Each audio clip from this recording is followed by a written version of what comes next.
Professor Michael Dovres, welcome to Mohammad bin Rashid School of Government, and thank you very much for your contribution today to our distinguished speaker series. Thank you. I would like to start my questions by asking you about administrative reform. Administrative reform has always been an issue for governments around the globe.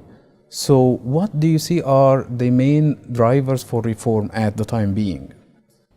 In general, the main driver for reform is the criticism on government that always exists, because government has collective goods, provides collective goods for everybody, for the benefit of everybody, and everybody has to contribute to those goods. And then people start to complain. I contribute too much, or it's not done efficiently, or I could have done it better, or it's too late and too slow. So government is always criticized by the people because it is there for the people. Nowadays, the main problems vary all over the world. In the developed world, in the OECD, the problems are the financial crisis. So government has to downsize because it doesn't have the money anymore to sustain such a large governmental apparatus. In Africa, the main problem is capacity building, because many governments, especially local governments, don't have the capacity to deliver the goods that are needed for the people in order to get education, in order to reduce poverty, etc. In the emerging markets like Brazil or India, things are going very well, but still government wants to improve because people say you need to improve because you're a government. It's inherent to government that you need to improve. Many leaders and managers think they are in control. First of all, in control of their organization, and that their organization is in control of their environment. While in fact, it's the other way around. You have a context, a very specific context, whether you are in a developing country or a developed country. Whether you are in Africa or in Asia or in Latin America, makes a huge difference.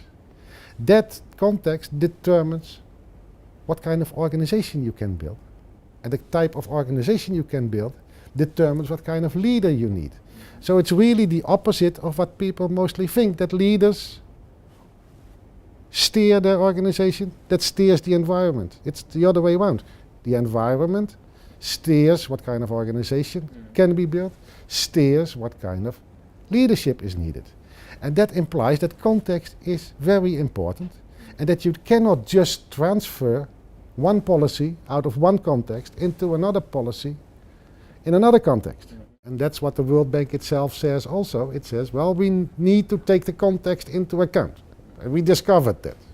Well, for decades they said all governments, wherever in the world, they need to act like a business. They need to privatize, they need to be smaller, they need to downsize. Then they said, well, governments should act in terms of good governance, in processes. They should follow the rule of law, they should have democracy, they should have decentralization, they should have this and this and this everywhere. And now they say, well, it's indeed context matters, but we should change the context in order to make every context fit to build that same kind of government that we want. And that's impossible.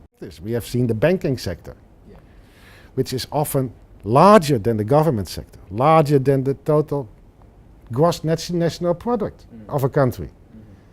And if they mess up, all people are hurt. All people in the country.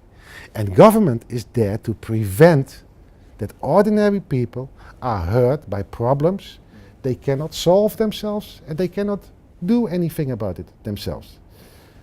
So then you get a collective solution, and the only one who can provide such a collective solution is government. And we've seen too many disasters in the last years, especially in the banking sector, in the housing sector, especially in the Western world, that says we need a strong government. Thank you, Doctor, very much for your contribution, and we look forward to more collaboration with you in the future. Thank you for inviting me. It was nice to be here. So today's lecture by Professor Michael Dovres has provided a comprehensive account on administrative reform worldwide. The speaker has touched upon different important issues in administrative reform. Looking at the Dubai experience, I think the Dubai government has already taken so many important steps towards improving the process of service delivery and towards improving the practice of public sector organizations. Looking at the very recent initiative by His Highness Sheikh Mohammad in relation to the smart government, so the initiative itself reflects so many reform elements in public administration and in the way that governments deliver public services. The crux of the initiative is to focus on consumers and end users, which is reflecting somehow the citizen-centric government notion, which again is a worldwide reform attempt and initiative nowadays. So the other thing is the idea of re-centralizing service delivery, and this is another trend under what they call the digital era governance ideas. So the idea here is to make government delivering services more efficiently and more effectively using the information communication technologies.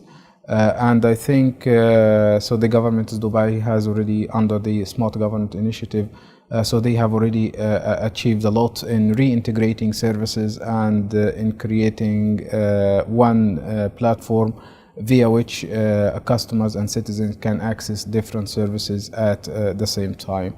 So I think Dubai is providing an excellent model for service delivery and for public administration reform, from which countries all over the world can learn so many lessons. Thank you.